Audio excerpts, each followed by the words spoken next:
السلام عليكم.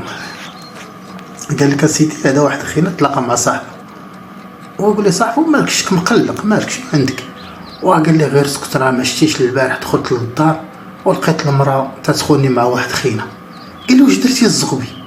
وقال لي اش نقول لك، دخلت تنجري قال لي الكوزينه وانا نهز الجنويه. قال لي ناري هزيتي الجنويه؟ واش درتي الزغبي فاش هزيت الجنويه؟ قال لي اش نقول لك، هزيت الجنويه وهزيت واحد الليمونه وقسمت قال لي ديك الجنويه على جوج ودرت واحد العصير وجلست نشربو باش يبرد ليا الاعصاب ديالي. قال لي وهذاك الراجل؟ قال له انا مالي صاوب العصير ولا يدبر راسو. شو الغيرك؟ سمع هادي عاوتاني سمع. قال لك اسيدي هذا واحد خينا عنده السكر، مرض بالمرض السكري. ايوا دخل عنده واحد الطبيب، الطبيب شاف هذاك الشيء قال لي الشريف هذا الشيء اللي فيه انت راه خطير.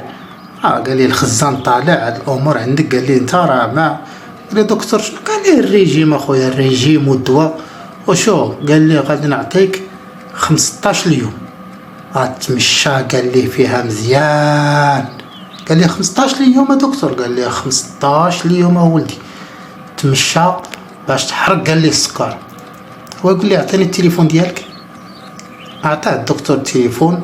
السيد دازت 15 يوم وصل على الطبيب. قال لي دكتور؟ قال لي نعم. قال لي راه وصلت للحداده. واش نقطع وراك؟ واش داطو ولا خرج بغا يخرج من المغرب؟